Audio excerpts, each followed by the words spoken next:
नमस्कार दोस्तों, अद्भुत दुनिया में आपका स्वागत है। दोस्तों, बहुत से भाइयों ने मुझसे हमेशा योग के बारे में, कई चीज़ों के बारे में पूछा है, तो मुझे भी बैठे हुए एक आइडिया आया, क्यों ना कोई योग के बारे में वीडियो बनाई जाए, जिससे कि अपने भाइयों को पता चले कि किस पर एक योगी व्यक्ति कैसा होता है।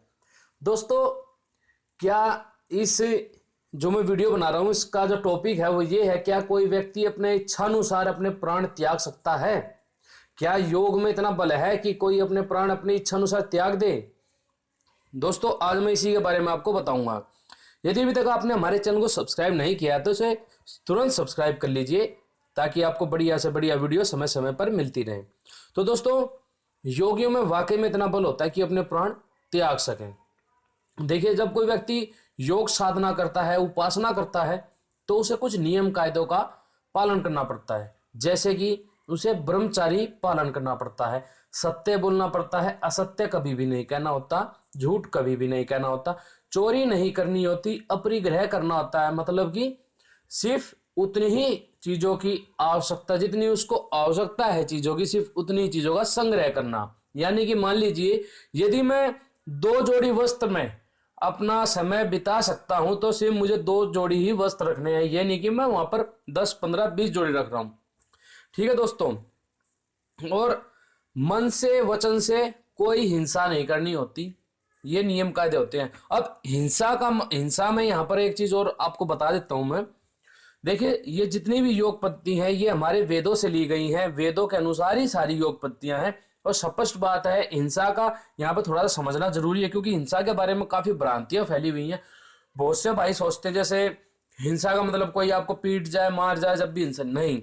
हिंसा का मतलब होता है कि आप अकारण किसी को कष्ट पहुंचा रहे हैं, तो वो हिंसा कहलाती है। दोस्तों, यदि आपकी कोई नुकसान नहीं पहुंचा रहा, जो इस राष्ट्र के लिए जहां पैदा हुए हैं उसके लिए, समाज के लिए कोई हानिकारक नहीं है, तो उसकी आप अहित करते हैं, तो वो हिंसा है, तो आप आपके भागी हैं। जहां पर कोई उचित कारण है, जो समाज की, देश की उन्नति में बाधा उत्पन्न कर रहा है और दुष्ट है, उसकी हत्या करना, उसको मारना हिंसा नहीं है, वो भी अहिंसा में ही आता है। तो ये थोड़ा सा अंतर समझना होगा। अभी ये ज्यादा अहिंसा का पालन करना शुरू कर दिया, बिना वेदों को जाने, बिना ये जाने कि ईश्वर ने इस बारे में क्या कहा है वेदों में। तो इसी कारण से हमारा देश गुलाम से गुलाम होता चला गया था दोस्तों, और कोई कारण नहीं। देखो, महाभारत काल से पहले लाखों करोड़ों साल तक, जब से सृष्टि बनी है, जब से मनुष्य की उत्पत्ति हुई है, पूरी दुनिया पर सिर्फ और सिर्फ इस आर्यवर्त का ही राज था। तो दोस्तों, जो मैं बता रहा था, ये पालन एक योगी को करने होते हैं। देखिए, मैं आपको एक योगी के बारे में बताता हूं। एक ऋषि दयानंद हुए थे, वो वाकई में बहुत बड़े योगी थे और अखंड ब्रह्मचारी थे, सारे नियम कायदे उनमें थे।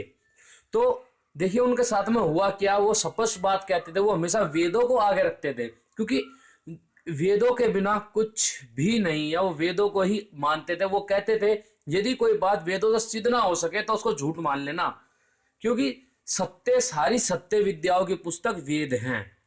तो ऋषि दयानंद को इसीलिए बहुत से व्यक्तियों ने जहर देने का प्रयास किया, लेकिन वो हमेशा अपनी योग विद्या से, योग के द्वारा जहर को बाहर निकाल दिया करते थे।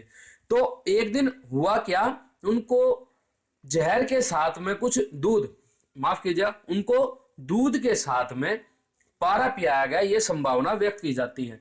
तो उनका जो शरीर था वो फूट पड़ा था। पारा जब किसी को दिया जाता है तो शरीर से वो निकलना शुरू होता है, शरीर को फाड़ फाड़ कर शरीर से निकलता है, रिश्ता रहता है। तो उनके शरीर से पारा निकलता था, उनकी अतनियां भी कट चुकी थी, उनको दिन में कई कई बार दस्त जाते थे, खूनी दस्त जाते थे। और जो डॉक्टर उनकी जांच में था, जो उनकी चिकित्सा में था, उसने भी बहुत बड़ा छल किया। वो रोज स्वामी जी को, एक योगी व्यक्ति को, दवाई के नाम पर रोज जहर देता गया, जहर देता गया, और इसी प्रकार उनका शरीर जर्जर होता गया। तो एक दिन एक उनके जानकार भगत, कुछ भी कह लीजिए आप, उनके जो मतलब उनको काफी मानते थे, तो वो आते हैं, वो भी वैद्य थे। तो उन्होंने बताया कि स्वामी जी, आपको जहर दिया जा रहा है, दवाई के नाम पे जहर दिया जा रहा है, और इतना जहर दिया जा रहा है कि रोज का इतने जहर से एक हाथी मरता। दोस्तों, हाँ, एक हाथी मरता। मैं जानता हूं बहुत से भाई इस बात पर विश्वास नहीं करेंगे, और कुछ दुष्ट व्यक्ति जो इस वीडियो को सुन रहे हैं, वो नीचे कमेंट बॉक्स में गाली बकेंगे। वो सिर्फ यही कर सकते हैं और कुछ नहीं कर सकते। तो दोस्तों, उनको रोज जहर पे जहर देते गए, इतना जहर कि रोज का एक हाथी मरता। उन्होंने दोस्तों 30 दिन बाद अपने प्राण त्यागे थे, यानी कि 30 दिन में 30 हाथी मर जाते। एक योगी ब्रह्मचारी, अखंड ब्रह्मचारी व्यक्ति का बल देखिए आप।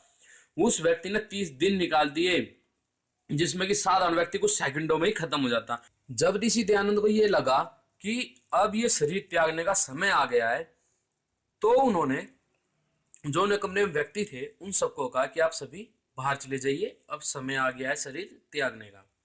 तो उन्होंने क्या किया, 3 बार ओम का उच्चारण किया और अपना जो प्राण थे वो शरीर से बाहर निकाल दिए। उनका शरीर बिल्कुल प्राण विहीन हो गया।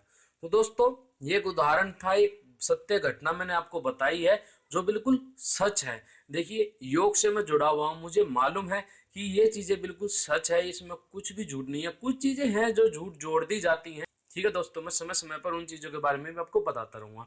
आज मेरा उद्देश्य बस इतना ही था कि मैं बताऊं आपको कोई उदाहरण देकर कि वाकई में कोई व्यक्ति अपने शरीर से प्राण निकाल सकता है और इस दुनिया से जा सकता है।